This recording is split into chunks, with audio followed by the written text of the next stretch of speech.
What's going on, guys? Welcome back. My name is Dustin, and last time we were here, we created this skeleton guy for us to use as an enemy character, and we went and got all of his animations. Is pretty basic, just a movement animation and a simple still idle animation. But we got all of this set up for him to use, but we didn't actually make him use the animations yet. So in this video, what I want to do is I want to make this skeleton guy, I want to make him move. So the way I want to do that is I want him to basically be sitting in this position wherever we decide to place him in the world. And when our player moves to a certain distance away from him, I want him to start following our player. So, yeah, that's basically what I want to do in this video. I just want to make our enemy follow our player. So, if you're enjoying this series, please be sure to like and subscribe right down below the video. It takes 2 seconds to click those buttons, and you'll get to see all of my content whenever I release these videos. So, let's go ahead and get started with this. So, first thing I want to do is I want to create a new script. So I'm going to go ahead and right click in our scripts folder, create new C# script. We're going to call this enemy controller, just like that. Wait for it to compile. Oh, and another thing that before I jump into that, I'm going to change this within range bool up here. I'm going to change the name of this. I'm going to change this to is moving, because this is going to make a little bit more sense to me in a little bit once we get a little bit more into the scripting for this character. But I'm going to just change this to is moving instead of within range.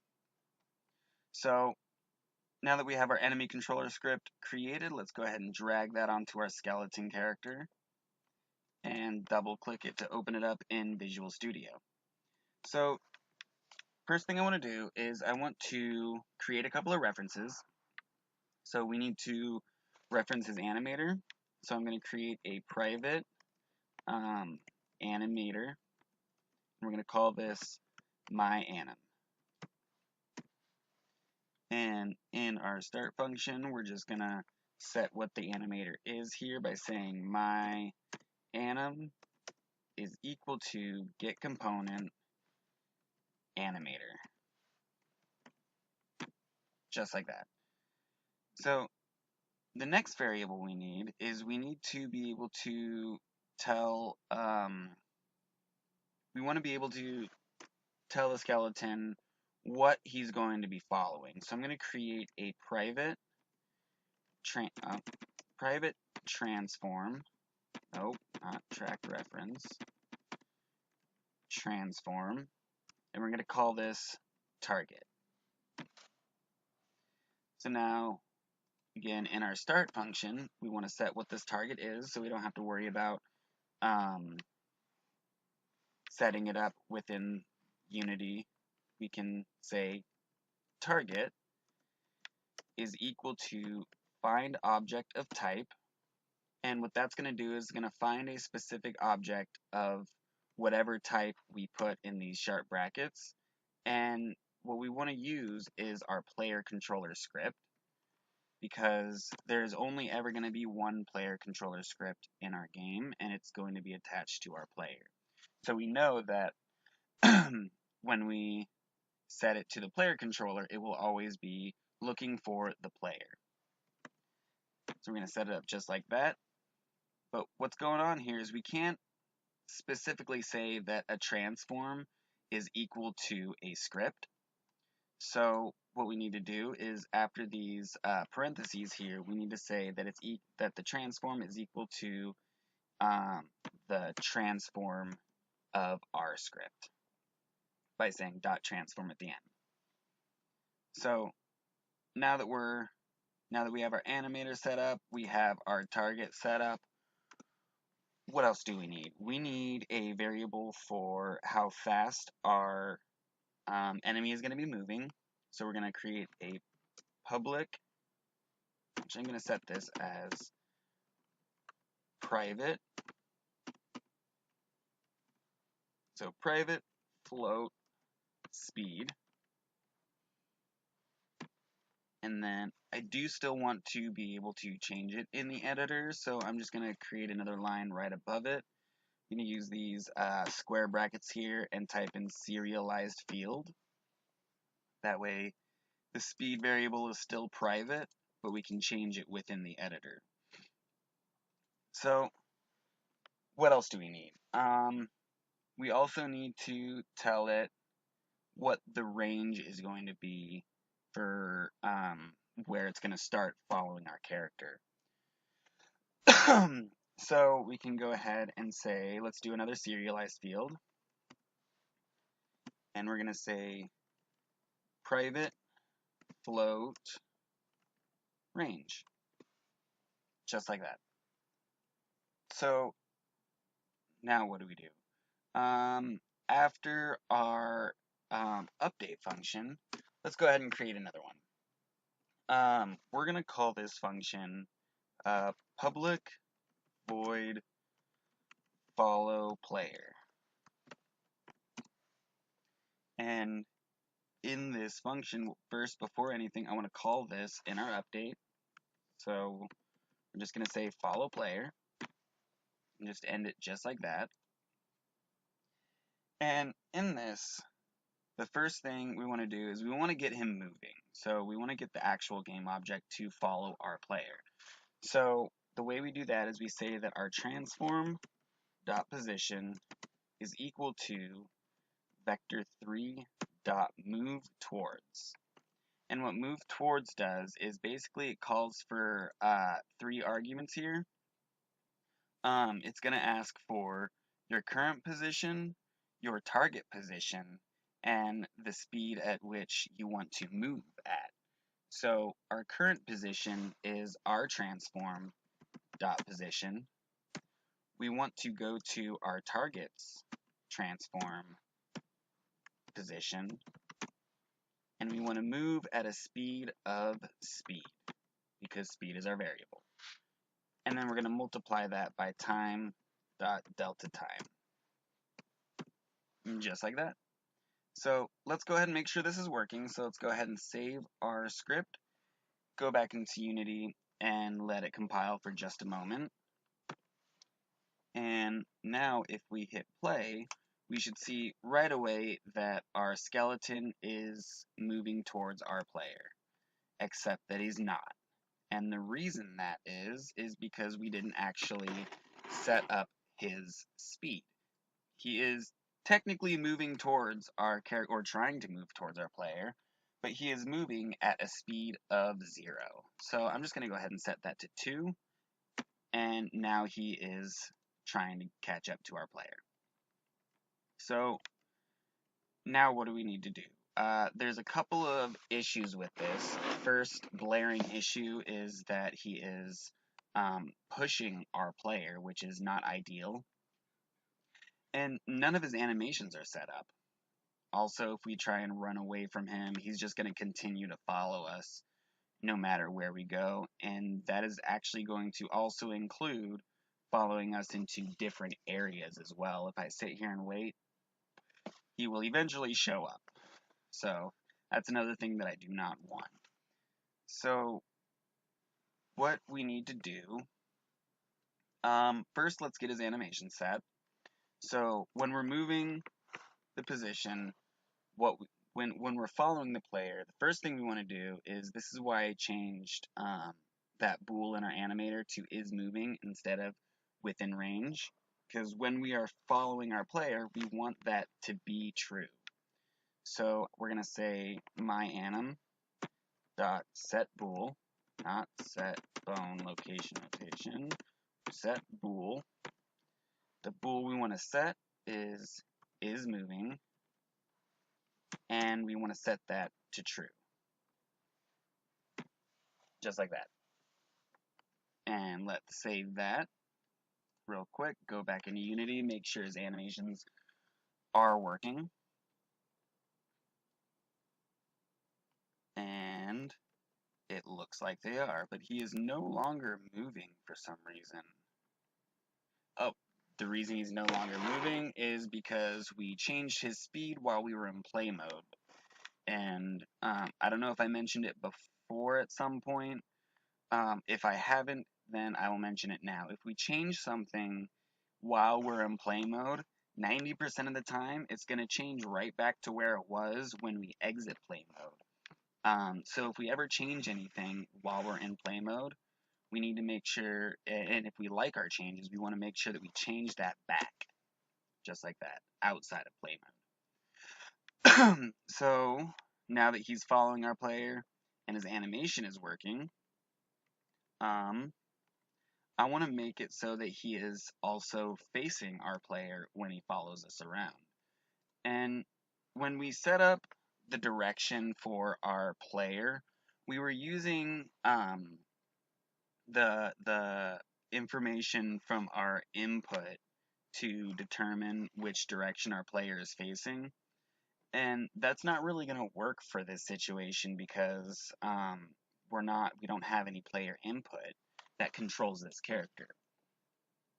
So what we're going to do is we're going to, since we are still using these floats here for move X and move Y, we have these set at a tenth of a number difference.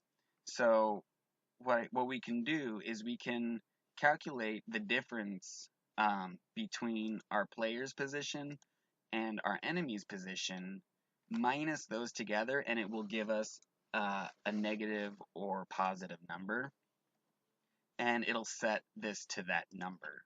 So, and as long as this number is higher or lower than the 0.1 or negative 0.1, these will activate. So the way that we're going to do this, we're going to say myanim.setFloat, not set bone local rotation. That's the second time I've done that.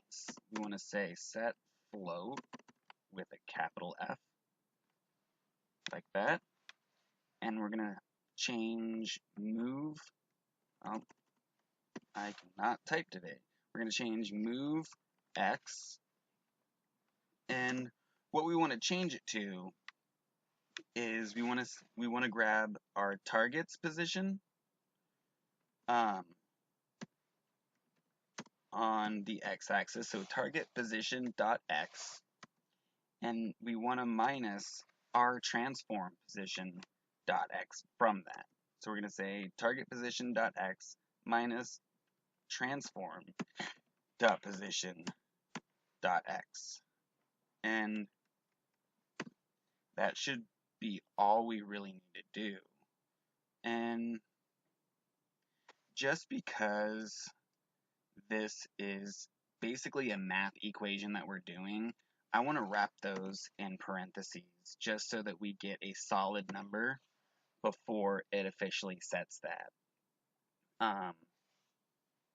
Just like that. So now what we're going to do is I'm just going to go ahead and copy this entire line just so I don't have to write it all out again, and I'm going to paste it right below it. But instead of doing this for the x-axis, we're going to do this for y as well. So target position dot y, transform dot position dot y, and our move y float as well. So now if we go ahead and save that, go back into Unity, let it compile and hit play, we can test that out. And we're going to be jumping back and forth from Visual Studio to Unity a lot in this one because I want to do this step by step to make sure this works. And as you can tell, our enemy character is now following our player in the correct direction. So now what do I want to do? I want to stop him from pushing our player like this. So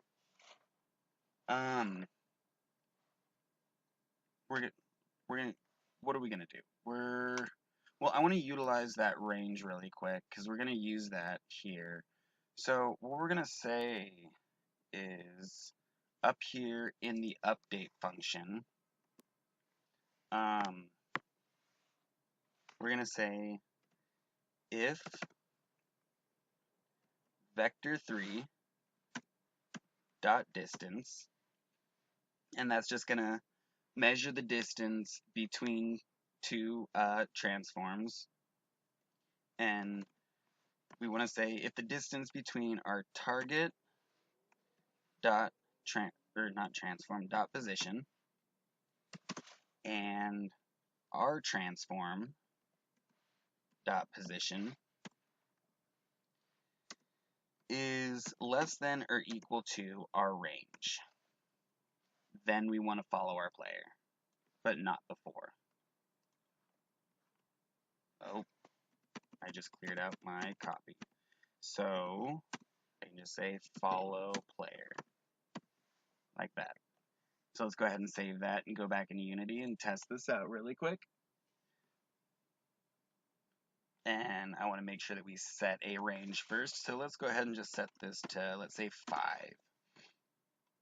And now if we hit play, so our skeleton is not following our character. So now I'm going to get a little bit closer to him, and he starts following. Great. So now he's stopping, which is once we get out of range, which is exactly what we want. But he's also stuck in this animation position, or this in his animation state, which is kind of what we want, but not exactly. So what I want to do, let's see. So how do we do this? You know, let's go ahead and fix him pushing the player. I want to give him, I'm going to change this. I'm going to change this range variable. So if I click this variable here and I hit Control RR, that's going to allow us to rename the variable. And whatever change we make here is also going to update wherever we're using that variable down here. So I'm just going to say max range, like that, and hit enter. So now I'm going to create another variable as a serialized field. Oh, geez. And we're going to call it private float min range. Just like that. So now in this check, what we can do is if the distance is less than our max range, and it is also, and vector, we gotta say vector3 dot distance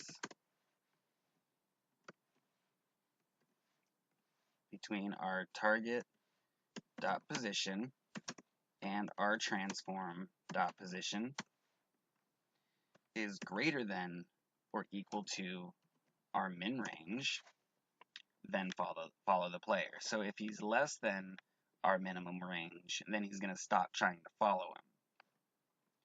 So let's test that one more time. Go back into Unity, let it compile, hit play.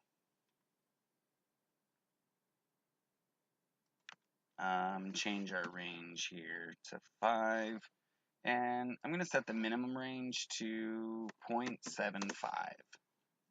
See if that works. So now if we get within the maximum range, he's going to start following us, and perfect. So he stopped right there up at our player. That is exactly what we want. So now what do I want to do?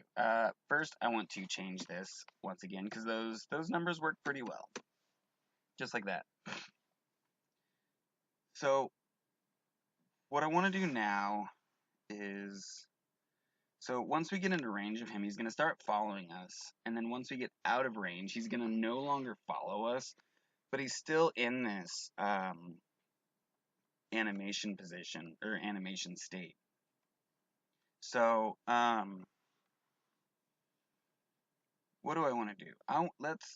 Let's make it so I don't want him to just be stopped in this position Because let's say hypothetically we have 2, 3, 4, 5 enemies following us, and we decide to run away and show up or end up in another scene to kind of get away.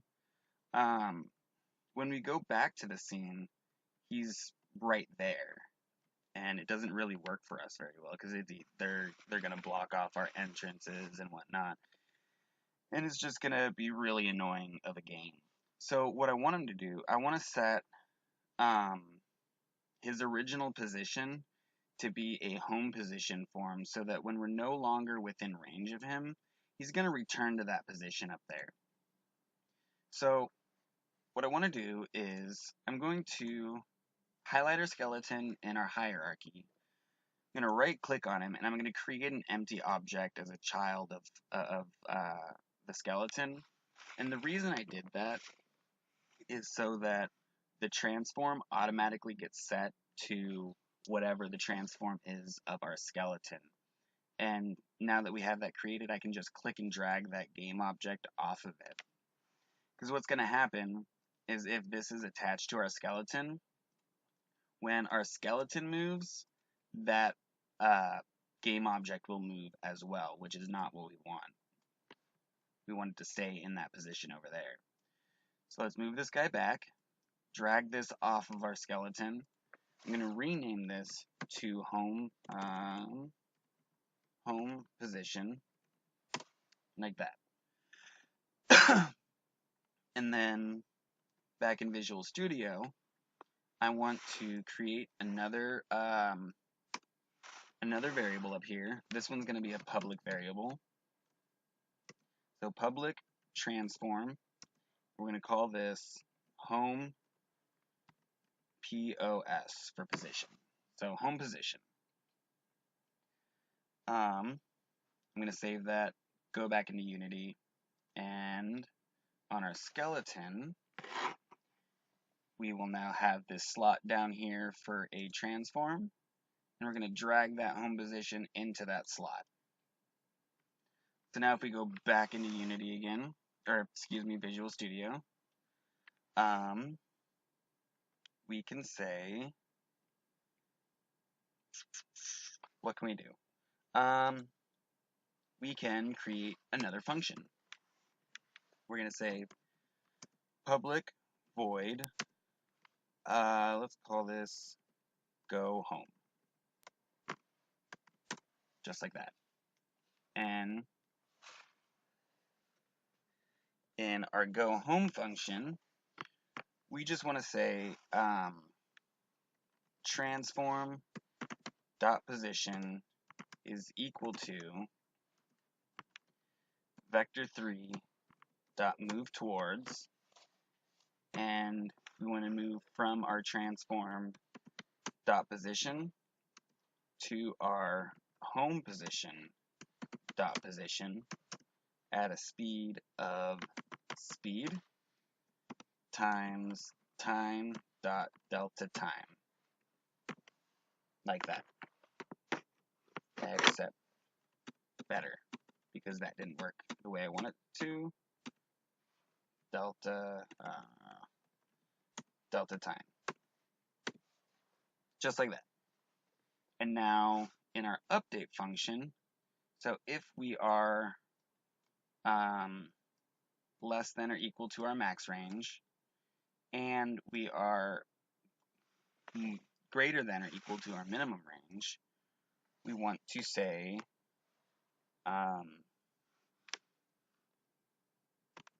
else go home.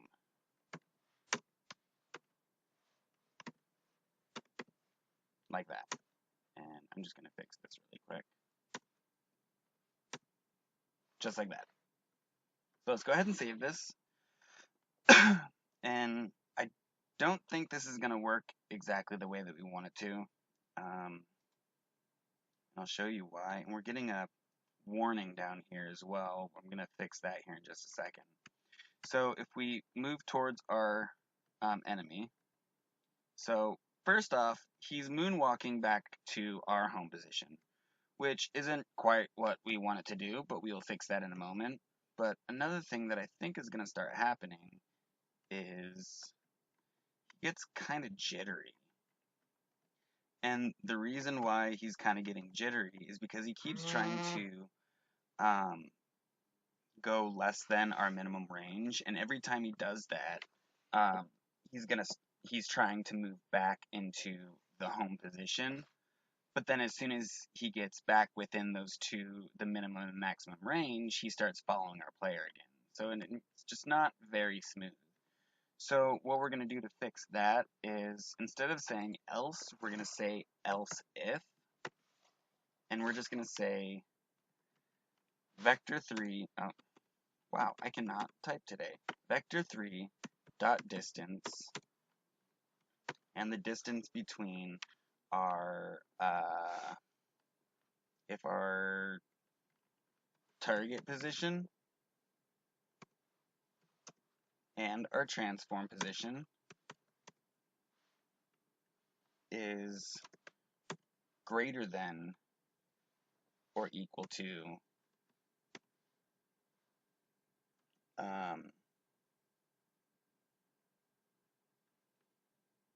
only if we only want to have him go home if we're outside of the range. So we're going to say that if the distance between our target and our transform is greater than or equal to our max range, then go home. Otherwise, continue to follow the player, or just stop right next to the player. So let's save that, make sure that that jitteriness kind of goes away.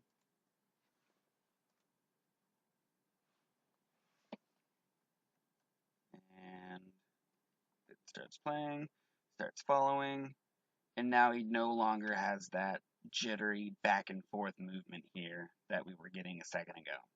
So perfect. So now I want to fix this moonwalking thing that he's doing. So two things I want to fix with that. One, I want him to face the position of our home position. I want to face the direction that he's walking. And when he gets back into that home position, I want him to go back into that idle state. So the way we're going to do that is we go back in here, we're going to go down to our go home, and we're basically going to do the same thing that we did here, except instead of using our target position minus our transform position, we're going to use our home position dot position minus the transform position. So I'm just going to go ahead and copy all of this right here, hit Control C, and I'm going to paste it right above right there. So now we can change target to home position on both of these, just like that. Now we can go ahead and save this, go back into Unity, make sure that he's turning around the right way.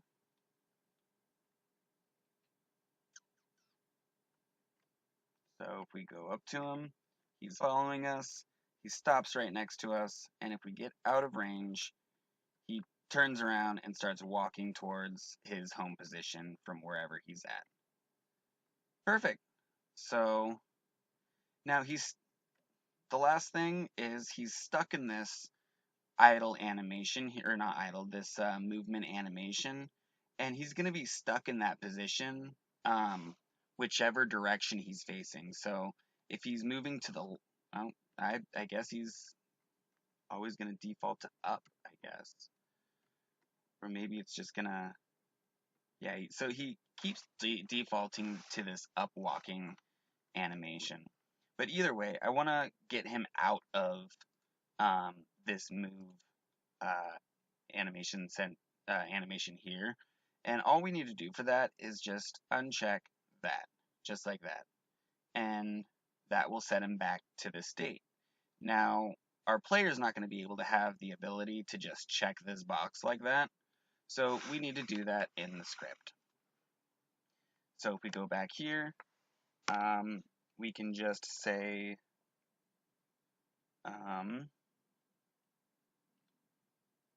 we want to check, first we want to check to see if he is at the home position.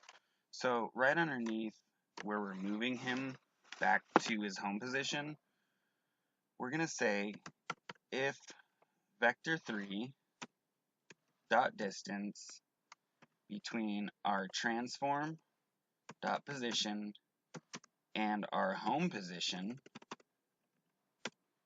dot position is equal to 0. Basically meaning because he's moving towards that position, if there's no difference in between the two positions, at 0 he will be directly on our home position. Just like that. So if that is set to 0, then we just want to say myanim dot set bool is moving. We want to set that to false. Just like that. And I think that's going to end up being the last thing that we do here. Let's test this out really quick. Let's go ahead and hit play. And we're still getting some warnings down here. We're going to fix those here in a second, don't worry. So he's following us, he's following us, he's following us. We get out of range. He walks back towards his home position. And when he reaches that home position, he goes back into his little guard post, I guess. And that, I think, pretty much covers it for this right now. So now we're getting these warnings down here, and they're not showing up at the moment. Why are they not showing up anymore? Maybe if I change something. Let's do that. Save it, and then retype that back in. Because they're not actual errors. They're not going to affect our gameplay at all, but they're just, it's kind of annoying to just see. So let's see if I can't get that to pop back up. I'm going to save that, wait for it to compile. We're not getting those anymore. Okay. I'm not sure why we're not getting those anymore. I'm not 100% sure on what those errors exactly were. But anyways, if they pop back up later on, we'll do what we can to fix those errors, or those warnings, excuse me. So, but anyways, I think that's gonna do it for this video. Once again, if you are enjoying the series, if you're learning something from this, if you like watching me create this game, please make sure you like and subscribe down below. It takes a couple of seconds to hit those buttons. Make sure you hit that bell notification icon. That way you get updated every time I post a new video like this one. So until next time, I will see you next time.